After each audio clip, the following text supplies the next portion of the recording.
Hey guys, welcome back. So Dave and I want to talk about affordable handguns. We have a lot of folks come into the shop that are on a budget, that are looking for handguns for self-defense, and they have a budget typically right around $400 or less, and that's kind of what we've picked off the wall this afternoon. Are some handguns that are in the under 400, right at $400, a little bit under, in some cases way under $400, that you might want to consider for using for self-defense, depending on what your particular situation may be.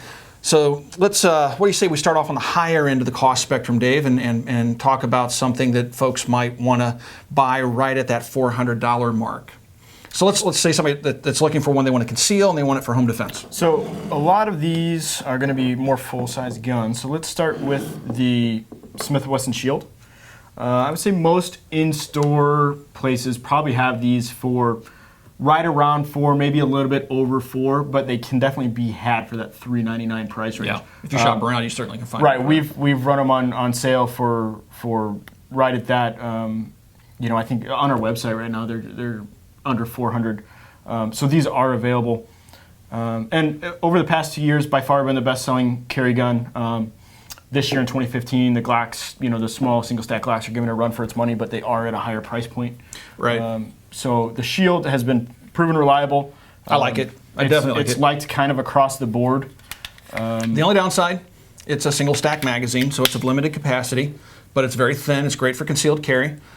You know, plenty of sight options for it. Matter of fact, there's some trigger options. Apex has trigger options for it, so it's customizable to what your needs are. Again, really the only limiting factor is the fact that it's a single stack magazine, so you don't have the benefit of 15 rounds or more rounds. So this would be something like more of a concealment carry gun versus Sights, Amerigo Spartans, which are kind of turning into our favorites out there when they're available. They are available for this gun. I sold a set today. So that's a good place to start if you're looking for that concealment gun, small, that you can use kind of multi-use, either personal defense or for home use. Let's see, something else that's kind of in that same line of a small handgun's good for concealment, but limited capacity would be the Smith & Wesson 642. This is the airweight model. It's a 5-shot revolver. It's very small, very lightweight. You guys always complain that I never show enough revolvers on the channel, so we actually have a revolver here, and it's right at that $400 price point. Right, and again, just like the Shield, most stores you walk into, they'll be a little over $4, but they can definitely be had for under $4. So it's definitely at that high end of the $400. So the downside to the gun is the fact that it's double action only. It's limited in capacity. You're not going to be able to change magazines very quickly. I mean, at all, I should say. You're not going to be able to change your magazines or reload. You're going to use speed loaders if you have them. That takes practice. And being revolvers, they tend to be a little bit more frail than automatics in my experience. And I know this for a fact because I've broken many revolvers. You guys ask why I don't carry revolvers or have them on the channel very often. People have this misconception that revolvers are dead nuts reliable. Right. When a revolver fails, it's done. Right. So it's done. The biggest thing, the biggest myth when people walk in the door and they're like, "Oh, I carry a revolver. I want a revolver because it never jams." Completely false. There's any number of reasons that it could go down, just like a semi-automatic. Right. But yes, when a revolver goes down, it's usually for good. Yeah. Like a couple of times in my life, I've had revolvers fail. We were out shooting steel targets, and brass shavings got into the lockwork, jammed the revolver up. I couldn't open the cylinder. I couldn't pull the trigger. I could do nothing. I had to take it back, take the side plate. It was a Smith & Wesson. I had to take the side plate off, clear the malfunction. It was not something that was going to be done in the field. In that situation, you better hope you have a backup gun or you're really good with your hands because the gun's done. I don't want to paint them as an unreliable gun because revolvers are very reliable. Sure. But they can fail. Yeah, there are several failure points that can happen. When an automatic fails, typically if a piece of crud gets into it, whatever, tap, rack, immediate action, and the gun's back into action. Failed magazine, get rid of the magazine, put a fresh magazine in, rack it, and the gun's back in the action. When you have that problem with a revolver, immediate action usually isn't going to help you. The gun's done. Have a backup. So that's the downside. Limited capacity, double action only, and a little bit thicker than your automatic. Right? It's a little bit thicker the cylinder, but 5 rounds. Another ammo. kind of note I want to make on especially the small frame revolvers is there's a lot of small frame revolvers that can be had for way under $400. Yeah. My suggestion, especially in the small revolver game, is go with a Smith & Wesson or a Ruger. some of the other companies, I'm not going to name them by name, but Taurus. I did it. I knew I said I wasn't going to say it. I would say there's more than just Taurus. Yeah. But for the most part, of the volume of sales we see in all the brands, the percentage of the ones that aren't Smith or Ruger are just way higher percentage of issues. Yeah, I mean, once you get out of it, like Dave's saying, once you get out of the realm of the Ruger and the Smith, you're going to see much higher failure rates. I mean, we've seen them, so it's a fact. So anyway, now moving away from, well, we got one more little somewhat concealment guy. So this is going way down on the price scale. Right. Here we've hit rock bottom. Here you're looking at a gun that's like $150 used, under $200 new, I believe. Yeah, we're right around $200 new. It's been a long time since I looked at the new price. It's the high point. Now, a lot of people make fun of this gun, but our good friend Eric over at Iraq Veteran, he tortured the snot out of one right down to actually melting it in a pot. But they are extremely reliable guns, believe it or not, to a point. Right. Once you reach the point where the gun is just shot out, you're going to start to have problems. Most of the components are made out of what's commonly called pot metal, but it's ZMAC. It's cast zinc alloy that is not extremely durable. That's the reason you see it's very thick. It's a straight blowback action. And you have plastic components throughout. The grips are plastic. The trigger's plastic. It's not meant for heavy use. Mm-hmm. However, if you stay within the life cycle of the gun, they're reliable handguns and they work. It is a fairly short life cycle compared to most because you don't have the normal takedown and maintenance ability that you do with most other handguns on the market. The high points don't have a takedown, easy take that's a bunch of pins and springs and stuff. Right. And even high point, you read the manual, at least I'm not going to say, I haven't read the manual lately, but historically, send it back for maintenance. Right. Type of thing. But again, limited. It's in terms of aftermarket accessories and triggers, pretty much non-existent. The sights are molded, at least in the case of the front sight, it's cast directly into the slide. You have rudimentary ability to adjust for windage, but it's a very crude handgun. So we're probably going to catch a lot of flack for showing this, but I'd like to put it in perspective with the price competition out there for this gun. We're talking about Bricos, Jennings, right. Lorsons. Cobras. The fire ring that was called back in the 90s. Right, and those are, stay well away from those. This is a much better option if this is what you have to spend. Spend it on this, don't spend it on hey, it's a rough economy out there, guys, and don't laugh at this. There are people out there that have been out of work for a long time, and they don't have a lot of options, but they still have a right to defend themselves. And if all you can afford is a $200 handgun, buy a $200 handgun. And if you have to buy one, the high point's a solid option. Right. All right, so now let's move up to the larger framed handguns. Let's see, what do we have here? Talk about that Smith & Wesson. There's a gun that had a bad rep when it first started off that has really evolved into a very usable handgun. So a lot of people know the history of it. I'll give kind of the short of it. It was basically designed from the Glock. Smith kind of copied them. They were taken to court. I don't know if there's still royalties going to Glock for each of these sold, but along what they call the Sigma line, they did have to pay royalties to Glock for each gun sold.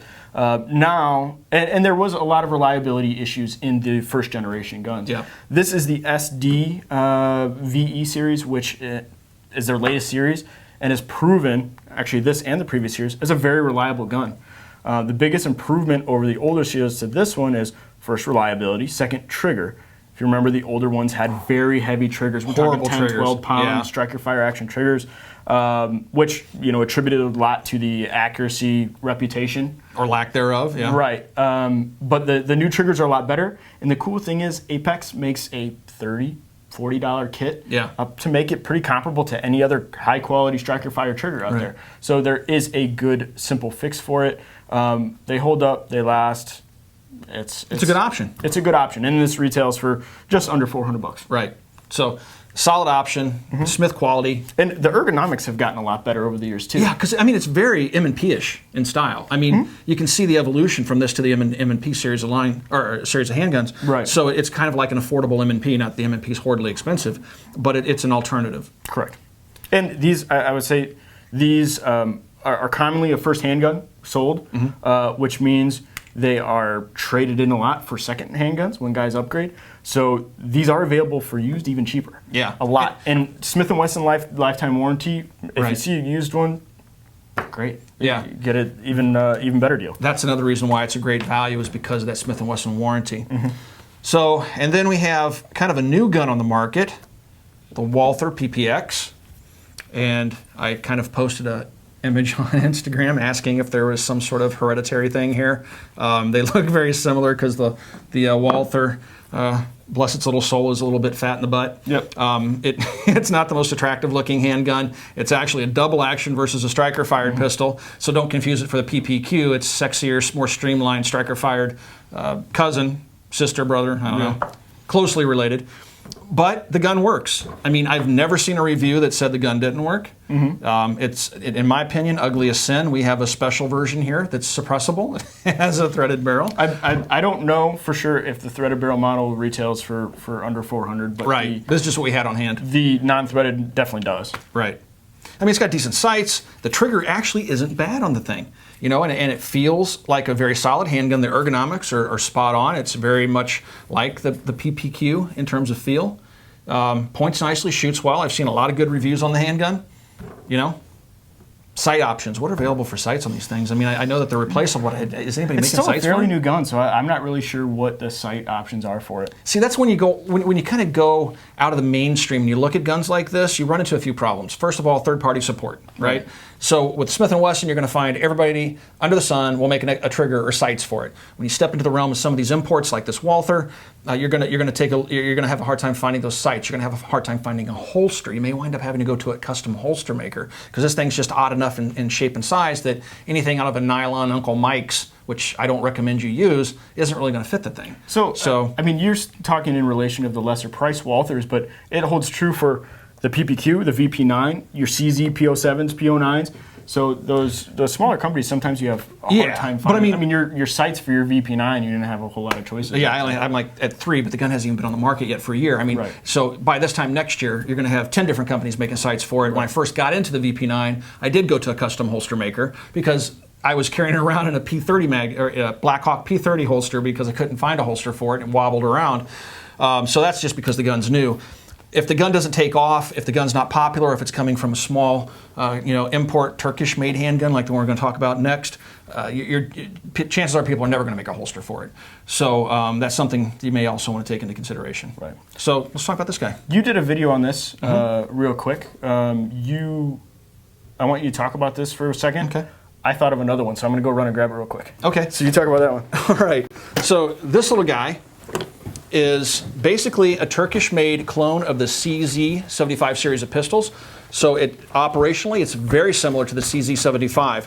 It's imported by EAA, and it's called the SAR Arms, and it is the SAR B6P. It's a mouthful. I always stumble over it.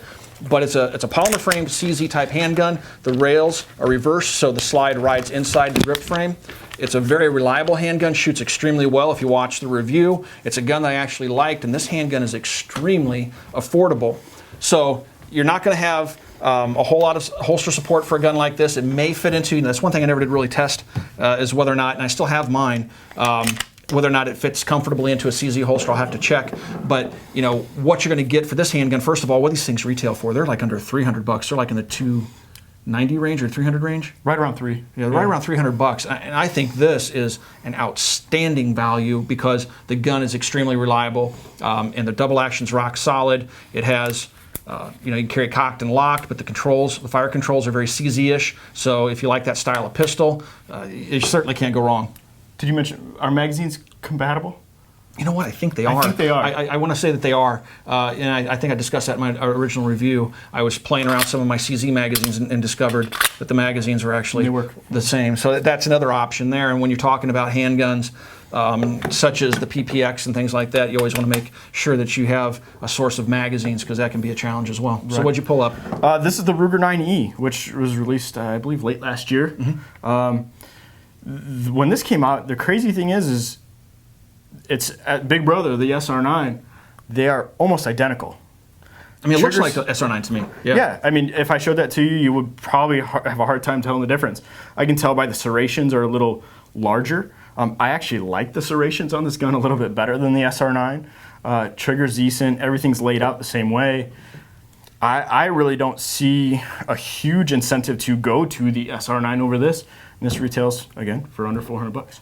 Yeah, and Ruger makes a quality handgun, and another company, an American company, that has a very good warranty, service and warranty on their firearms. So there you have it, guys. I mean, that's just kind of an eclectic mix of firearms that we had here.